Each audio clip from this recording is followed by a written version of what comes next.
Phew! There's your drumsticks. You can play with whatever you want to play with.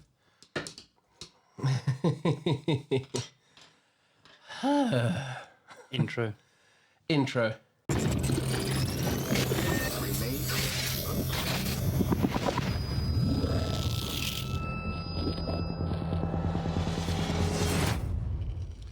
Too soon, I think. Where is it? There now.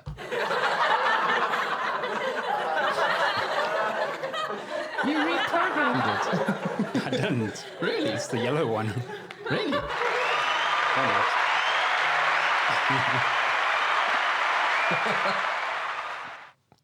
Welcome back, I guess. Now that we've finished fiddling. So what's up, dude? Yeah, it's been quite a week, eh? And you?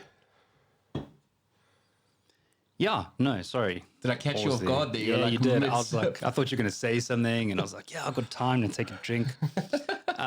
Yeah, dude, no, work is slowly starting to pick up again, which is great news. I don't know how long it's going to last, so that's cool, man.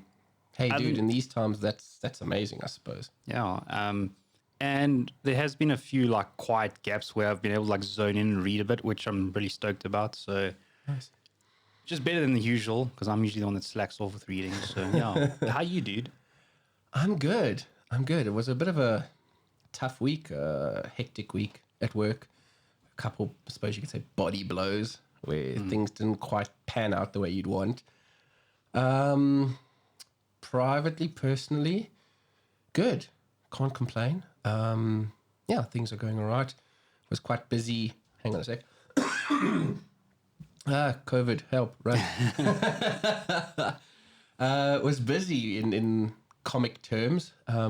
Picked up quite a lot of finds, additions to the library that I'm sure we'll cover in one or two of our other clips. So been busy in those regards, researching stuff too, trying to find various little gems that I see in people's podcasts and other channels out there, like shout outs to guys like Nearman Condition, the Hardcover, the Kayfabe guys as always.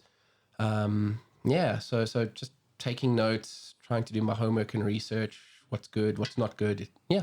I think I stumbled on once the hardcover and like they did an Alan Worth thing. It was a really cool video on a few things that I'm on the search for now. What's that? Tom Strong. Yes. That I'd never known about. I mean, that's like a lot of stuff that he did. So yeah, man. I'm sort of on the lookout for that now. And the thing that, I don't know if you find it, but what really irks me is I'm discovering these things through these various people, and for the most part, it's almost like a 50-50 where it's available or it's out of print. And then when it's out of print, scratching my head to kind of think like, where could I possibly find it, get it? Hope to God that I could track down some of these. And you don't always want to go with the oversized deluxe hardcovers. Sometimes like in that case where you're not familiar with the story, you're not familiar with the character, and you just want to pick it up TP-wise just to give it a read. And in some cases, oh no, it's only available now in the deluxe oversized hardcover. You know, let's add 3 or 4 extra volumes to my bookshelf. Like, God. Yeah. So yeah, that's my biggest frustration in trying to find this. And I think overseas in like the Americas, the Canadas, it's probably more readily available in various secondhand online stores or whatever the case might be. Yeah, I think because there's so many stores there, you know, if you go into a comic store, they'll be like, oh yeah, this store might have it. And they'll be able to refer you really quickly, which I don't think is the case, yeah. Oh, yeah, I think we are a lot more strapped for choice in some cases. Although that having been said, a couple of the stores that do have an online shop, retail kind of presence, I periodically just scour those. And I have been able to find a couple pretty cool graphic novels that aren't readily available in our local store. And I've just, as I find them, I queue them up, put them in a shopping cart, and then every month I'm chipping away and buying all these little things and hoping no one else gets there before me. Yeah, and it's funny you say that, dude, because you showed me on the one store that Death Absolute, and I was like, you know what's screwed? And I actually went, and it's there in the search tab, which confuses me a bit. And I'm like, add and everything, and it's like, please note, and this item's out of stock. And I was like, So, and it's Death and Volume 5 that I need of my Sandman Absolutes, which I managed to order through our local comic store. I just caved and I was like, whatever, let's just do it. So I think we should give a big shout out to Cosmic Comics, Yeah. Shane, Karen, and them. Guys, thank you so much for always looking after us and especially helping us spend our money when it comes to like things like Absolutes. Yeah. And I always go above and beyond, to like check. A lot of comic book stores you go into and you're like, do you have this? No. Like they like, okay, well, let's look for it on the system. Let's see if we can order it for you. So For sure. And I don't know if I think we actually had a brief chat around it is now more than ever starting to feel that dollar to rand exchange fluctuation where literally a couple months ago, Absolutes would run you around about 1,000 to 1,400-500 bucks. And now it's closer to the 2,000 mark thanks to the rand dollar. So 100%. yeah, you pull the trigger on something like that and it does hurt a little bit more than normal. No, it's rough. Yeah. But I'm looking forward to it. I'm hoping. So for anyone who knows, there's a huge gap here if they watch our podcast. And there's supposed to Mind be the gap, a please. shelf. And I want to have all my TPs and stuff. And I'm hoping the Absolutes fit in there if I've planned it correctly. So let's see how it goes, man. It's going to be an interesting jigsaw puzzle. On that note, I'm actually trying to find some more bookshelves because, yeah, the one that I got recently is nigh almost full. And especially with this latest haul that I've just done, I'm pretty confident that's going to fill it up almost to capacity. So I need to find another big, large one. And then You're lucky, dude, though. You, like, in that aspect, you're single. So it's like, he's like, I'm just going to put a shelf up there. I'm like, okay. Talk to the wife and be like, so can we put something extra there? Can we fill the house with comics? Do you mind? Maybe, yes, no. Compromise, man. But yeah, no. But otherwise, what's news, dude? Especially in the comic world. I'm sure. You're a lot more on the ball. I've been sharing stuff on the page, and actually on that note, I started watching your favorite documentary on YouTube, that DC Secret Origins, and I haven't finished watching it. Yeah. Especially after I talk about Denny O'Neil. Yes. But yeah, I did share it on the page, and for anyone who hasn't, it's a free watch on YouTube. So I definitely recommend going to see, like, to brush up your like DC like history skills. I think every Tuesday now, DC are doing that kind of behind the scenes documentary. They're actually calling it DC Tuesdays. And dude, I've shared a few of them with you. There was that one, the Secret Origin. There was the Batmobile one that they had all the different Batmobiles. Oh, hectic. Yeah. And then there was one on another whole Superman in-depth thing on him. They've done a Shazam one, a Batman one that I know I've watched. I just can't remember what the actual context was. So some excellent things. And every Tuesday, almost religiously, they're putting these documentaries up there for people, which is, it's amazing. I love that stuff. Yeah. It's a pity Marvel isn't doing the same thing. And you'd think Disney would milk it, dude. Like, you'd think that they'd be like, let's get on this. 100%. You probably find that Disney are making it all available on their app. Subscribe to our streaming service and then go crazy. Everything's there at your fingertips at a cost, which is as usual. Yeah. In the comic book world, though, there was quite a bit that, especially if I could link back to like the Kayfabe guys, they've been doing some amazing shoot interviews. Last ones that I watched, and again, I'll tell anybody who's watching, great shoot interviews, but it's a time investment. They did a Rob Liefeld one, and that was a good 2 hours plus. And they linked to Rob. They also did a Jim Shooter one. Not Jim Shooter, Jim Valentino. And for those that don't know, Rob and Jim Valentino are long-standing friends. I didn't even know this. Apparently, they lived in the same kind of area.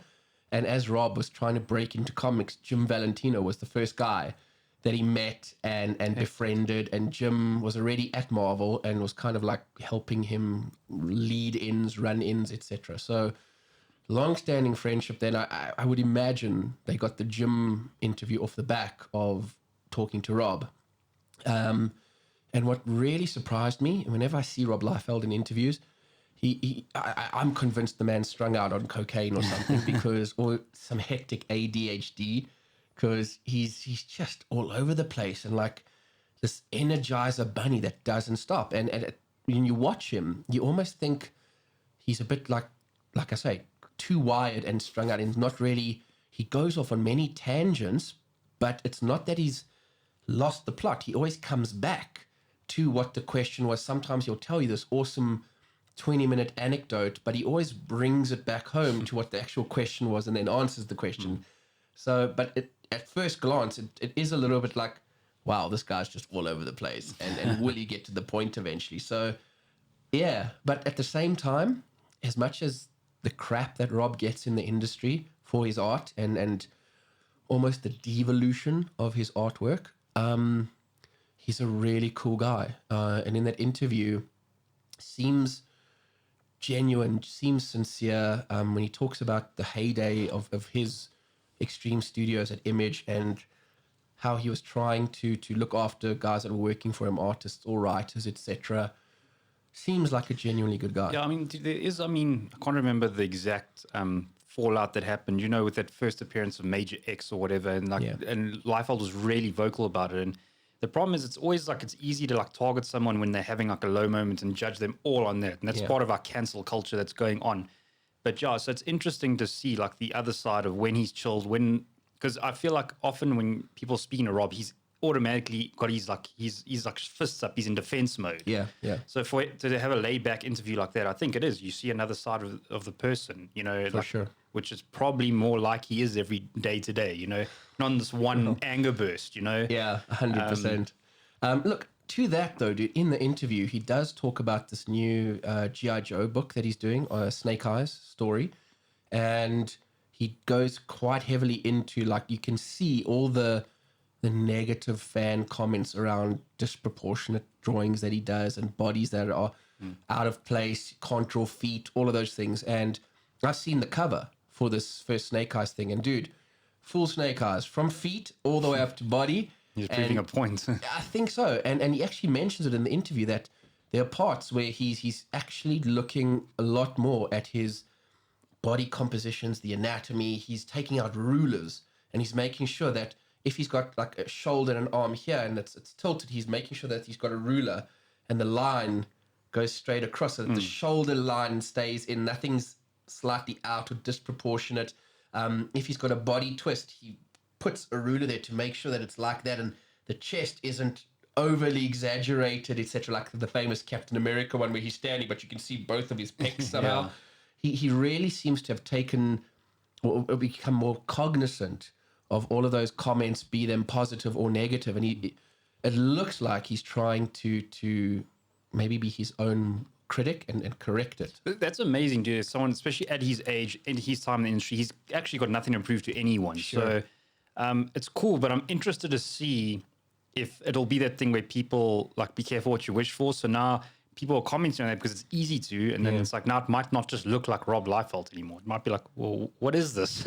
Because that is part of his style, dude. All the pouches and all those things. Agreed. And I hope he doesn't lose that. I like the pouches, the guns, and certainly from listening to him in the interview, it sounds like he's still a big fan of the guns, the action, etc. But maybe just a bit more, aware and cognizant of body proportions, arms, legs, just general anatomy. Seems like he's kind of going back to that. Because if you look at a lot of his early stuff at Marvel, even at DC, when he started out doing Hawk and Dove and all of that, his bodies and proportions were fantastic. They were on point.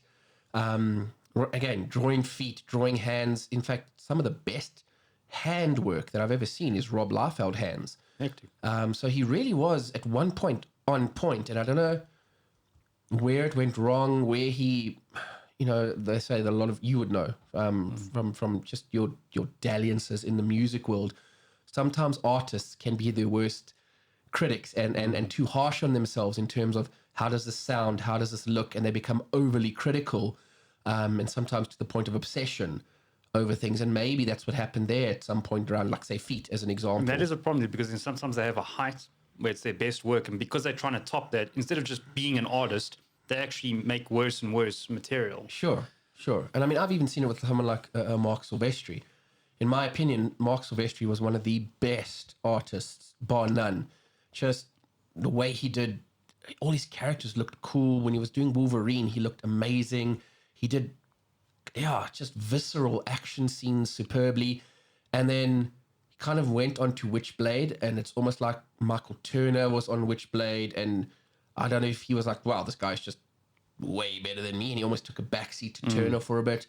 And then when he kind of came back in, it's almost like there was another artist that was in his studio, and that guy was very much rough pencil sketching, a lot of cross hatching, and nothing ever looked neat and complete. And I almost got the impression that Silvestri went down that same road. He kind of looked at that and went, ooh, that's cool. And a lot of his recent stuff is too much sketchy line work, and it doesn't look finished. It doesn't look complete. And I don't like that. I like it when it does look a bit more, sure, rough pencil it all around, but then those final inked lines should be crisp. They should be clean.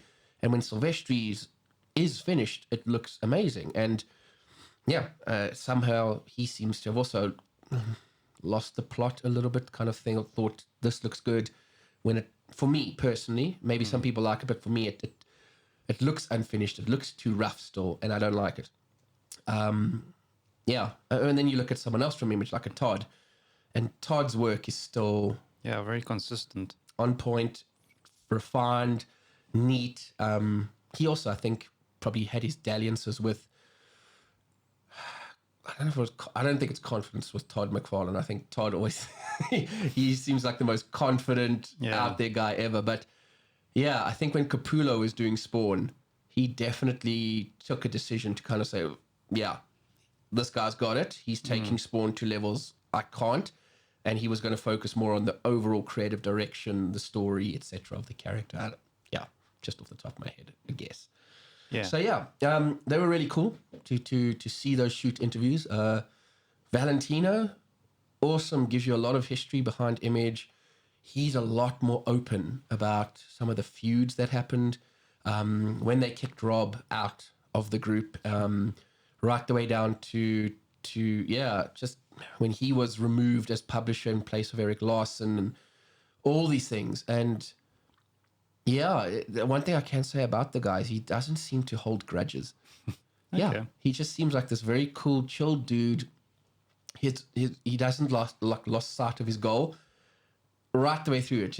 I just want to make comics, and if I'm not making the comics, I want to help and empower other people to make comics.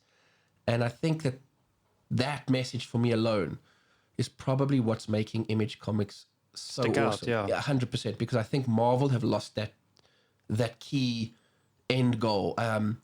DC flitter with it now and then, it's just make cool comics, and if you're not making them, help empower the other people around you to make cool comics. Yeah, and there's enough money to go around, dude, without being like corporate greedy. But I mean, that's never going to not exist with capitalism, but it's the best model we have. So and sadly, when you look at Marvel and DC, both of them are now owned by larger corporate conglomerates. So I think there is a lot of that pressure pushing down on them to do that kind of stuff, which is a little bit sad in some ways for me anyway.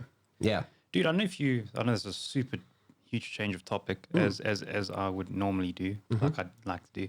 But I don't know if you saw, it's like I've been trying to stay away from news, but it kind of annoyed me, man, where I don't know if you saw the guy that plays Cyborg, Ray Fisher, I think his name is, in in the Justice League live action.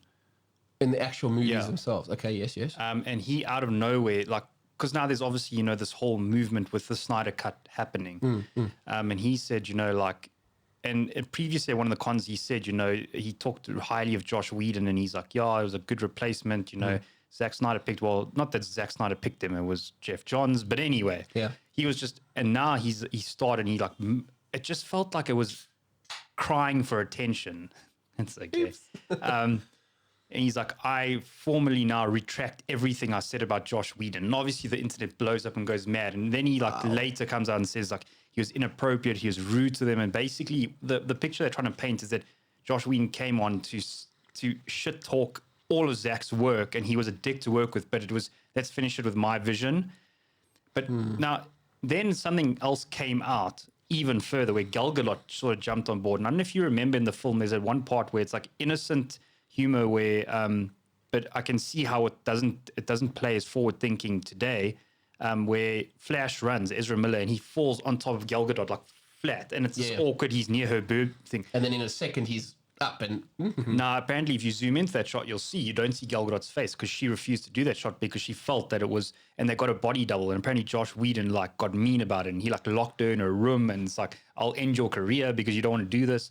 But I just now you know me, dude. You know me firsthand. I'm like the Snyder Cut fanboy cliche, but like it just seems like the timing of this news out of nowhere feels like, let's destroy Whedon to hype up the marketing more of the Snyder Cut, and it feels unnecessary to me. And even if it is the truth, they've chosen the wrong timing because it to me it weakens the narrative.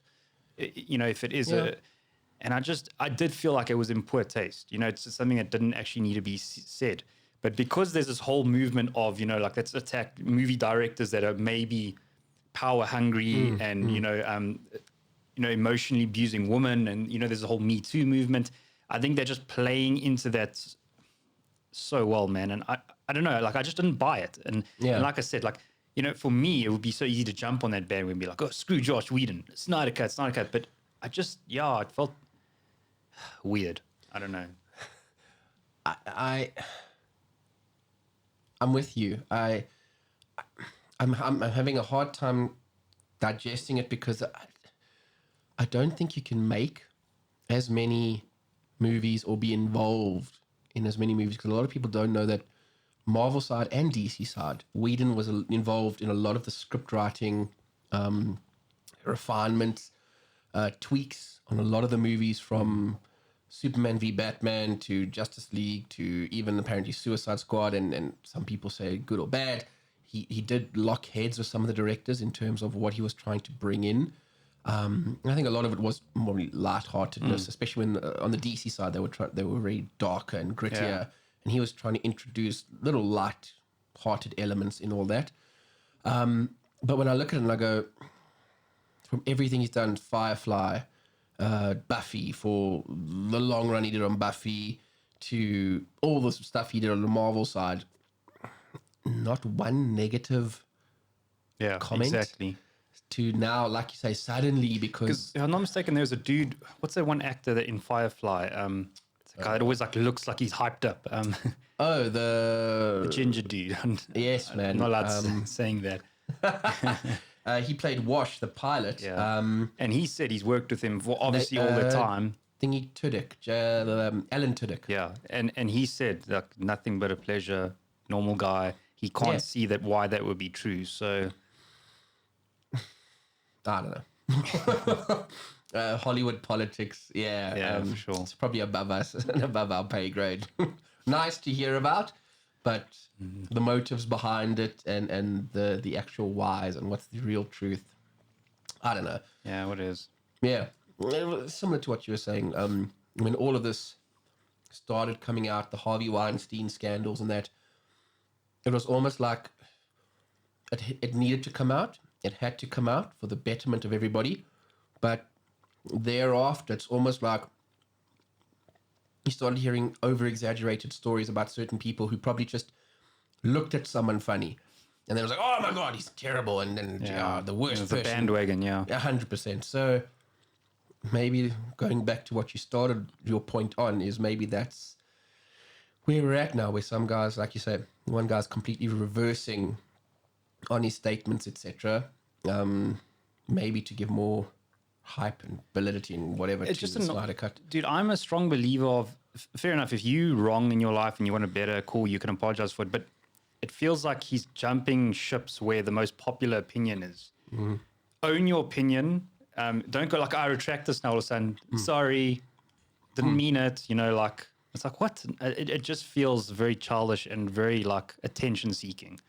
Right. And I digged him as Cyborg, man. He's a rad guy and stuff, but I found that weird personally. Look, if there's truth, I hope it all comes out and stuff, but it just, when you're sort of like it feels like your bullshit meter goes off and goes, okay, what? So, if you liked what Mark and I were talking about here, or just like our content in general, please like, subscribe, and hit the bell notification for more videos. And do us a favor and find us on the social media platforms like Facebook and Instagram. See you in the next video.